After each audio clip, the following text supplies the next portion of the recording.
getting patrols, you tool. Is she thick or what? We haven't been rude to you. Why is you come running after me saying get patrols out the back? Well, I need to know who you are. No, you don't need to know who I am. Cars in the How about none of your business? It is my business. No, it's not your business. Do you want to be done under Section 26 of the Criminal Justice Act? Right. Keep your distance and don't touch me or I'm not, I haven't even touched you. Right, well that's assault. I haven't even touched you. Are you detaining me? I'm not detaining you at the moment. I want to speak to you about what's going on. If you're not detaining me, bugger off. Go on. You're dismissed. No, I'm not dismissed. Well, you're not getting anything out of me, so jog on. Drop this lady some comments, guys. She obviously thinks it's a problem, taking pictures of police cars. Let her know what you think. This is Wallasey Police Station. What's up, guys? Hello. What's the problem? I don't know. Why is everyone out here? Why is everyone out here? You stay there, certainly. No, I won't. Are you detaining me? What's your name? None of your business. Are you detaining me? You are going to be detained, mate. Ah, yeah. Am I right? I've just spoke to the others. Yeah, have you? You're going to be detained under the Terrorism Act, mate, because you're taking photographs of there. What's your name? From the very beginning, the officer's attitude shapes the encounter, treating Matt as a problem simply because he has a camera rather than assessing any real risk. Instead of calmly asking questions or checking facts, multiple officers gather to apply pressure, relying on numbers rather than clear authority. Matt stays composed and asks reasonable questions, but his calm pushback only increases their frustration, escalating the tension. The situation takes a serious turn when another officer arrives and, without confirming any genuine threat, immediately detains Matt under terrorism-related powers for taking photos outside a police station, raising major concerns about the misuse of authority. Right, just to let you know that I'm doing a documentary on YouTube for the abuse of Section 43 and Section 58 and how police are abusing them powers. Section 43 and whatever, of what act? You tell me. I don't know. What section are you detaining me under? Well, the Terrorism Act. Which is section of that? Which section of it? I'm telling you, it's under the Terrorism Which section are you detaining me under? Ultimately, mate, you're recording police cars. That's what I do for my hobby.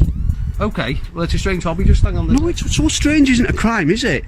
3196. What's your collar number, sir? 1390. And what's your name? Yeah, I've just got a couple You only need a number. cars in the back of the police station. I don't know if anyone's seen them already. Yes, they have. I'm just checking. That, mate, will be an unlawful detainment if you're detaining me, and you will learn the hard way you don't do that without evidence. Okay? Do it under suspicion, mate. No, you don't. You've got to have reasonable suspicion. Photography alone is not reasonable suspicion. Photography alone, anything I want. Photography alone is not reasonable suspicion. When Matt calmly asks what legal power is being used, the officer fails to give a clear answer, not because it's restricted, but because he doesn't actually know. Instead of citing a specific section, he vaguely refers to terrorism, ignoring that such laws have precise limits meant to prevent misuse. Quitter, his dismissive response, "It doesn't matter," suggests a concerningly casual approach to serious authority. Even when Matt explains that photographing police vehicles is just a hobby, the officer labels it as strange rather than addressing it lawfully, showing that personal opinion is being treated as justification instead of actual legal grounds. Get your backsides kicked if you even try and detain me over that. Can you repeat that, please? It is not reasonable suspicion. Check your code of conduct. Check the memo of the Chief of Police. We are allowed to do this. Hey, calm down, we're just double checking. Alright. Right, why is this guy detaining me? I told him. He did it, what section? Listen to, let me speak. My name's Craig. I'm one of the duty inspectors at Wallasey Police Station here. Right. You're acting suspiciously outside the building, alright? Section 43 of the Terrorism Act. We can search you. You need reasonable suspicion. If you look, Why are you filming outside? photography alone is not reasonable. Can I ask you to leave the area, please? Photography alone is not reasonable suspicion. You're Okay. going to be searched under the Terrorism Act. If what? Basically because you're acting suspicious. I have reasonable grounds to suspect. Search me and I will sue you. I will sue you, Inspector. What's your collar number? I will ask you to leave the area. No, I won't leave the area. Are you recording? Yeah, I am recording. You need to tell me when you're recording. You don't turn it on and not tell someone they're recording. No, I am not. If you want to search me, it'll be an unlawful search and I will have you. Yes, it would. You need more. No. You have been in trouble. The inspector suddenly cites Section 43, as if naming it justifies everything, yet provides no evidence of genuine reasonable suspicion, no suspicious behavior, intelligence, or real risk, only that Matt is filming. That's not lawful grounds, but convenience presented as authority.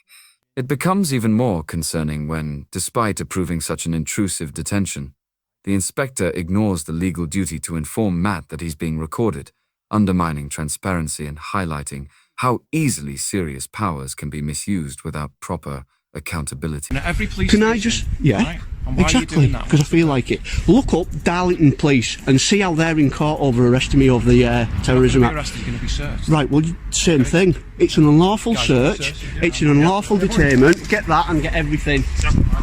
Guys, listen, I'll explain to you a simple term. court, mate. That's fine. You're going to court. What I'll say to you is you are acting suspiciously outside the police station. No, I'm not. Yes, you The are. court will prove I'm not. You are standing outside the front gate. I've done it We're before. recording, alright?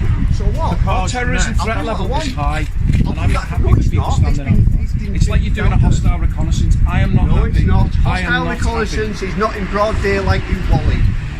It's not personal, is it? We're doing our job. No, You're you're doing not. what you You're do. doing it wrong. And you're going to find that out. He's that's going to up to find the it court out. to decide, And he's going to find it out. I'm more than happy with that. It won't be. Right. You're round outside the police station. Listen to me. You go from one to the other. Yeah? You're acting suspicious. No, it's That's not. Sufficient grounds for No, me. it's not. Not for you, it's not. Not if you, the chief of police says it is not reasonable grounds for suspicion. I can get it up now on the internet. Do you want me to get it up and show you? I'll get it up and show you. Photography alone is not reasonable grounds for a search under Terrorism Act. You're going to learn that. They proceed with the Section 43 search, and as expected, it finds nothing because there was never any real basis for suspicion. The Met Police Commissioner has clearly stated that filming police stations, even repeatedly, does not justify terrorism powers. This makes the inspector's actions more serious, as he isn't dealing with unclear rules but going directly against clear guidance.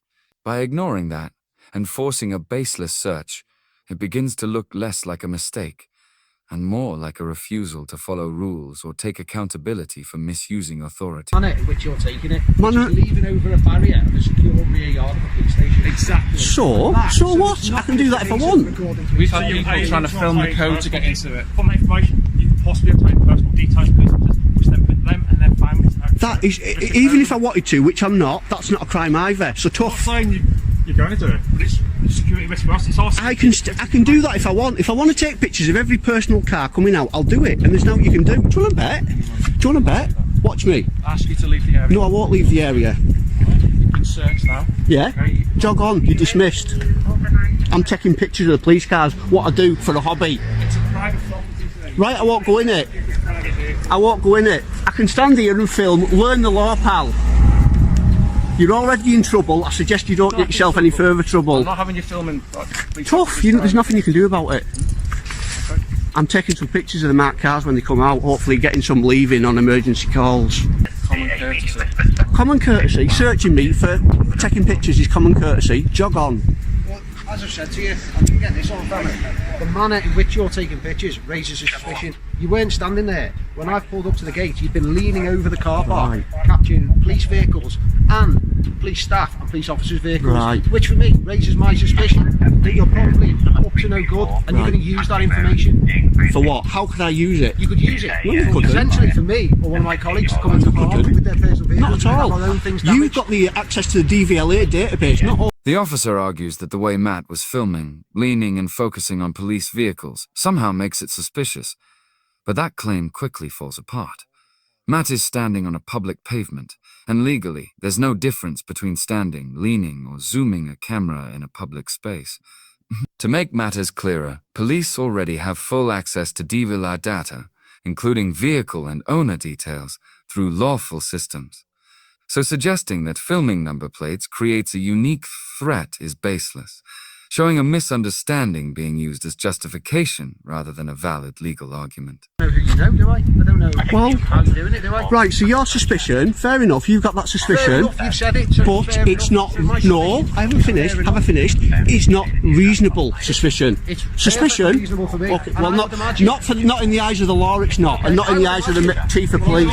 If you were leaning over a car, somebody convicted of terrorism, they can pop probably got away and know people who could probably attain personal. Do you not think if someone wanted to do a terrorist act, they would come, get off the backsides, instead of looking at this on here, get off the backsides, come down and do it themselves and write it down, do it covertly, not leaning over the fence? That's not you though, is it? Because obviously someone's not that stupid. Why is it obvious? Plain sight.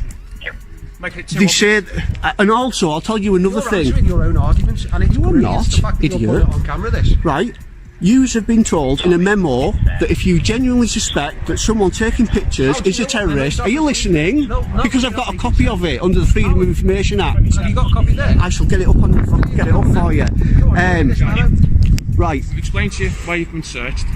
I'm more than happy with the circumstances and the grounds for that. So you should be. I asked Right, you to well, leave the area. I'm not leaving the area, I don't have to. Onto this yard with potential for you to be arrested. Go for Being it. monitored on camera. I couldn't care less. I'm not doing anything wrong, so I couldn't care less. Alright, thank you very much. See you later. I'm not going. Appreciate it. I'm not going.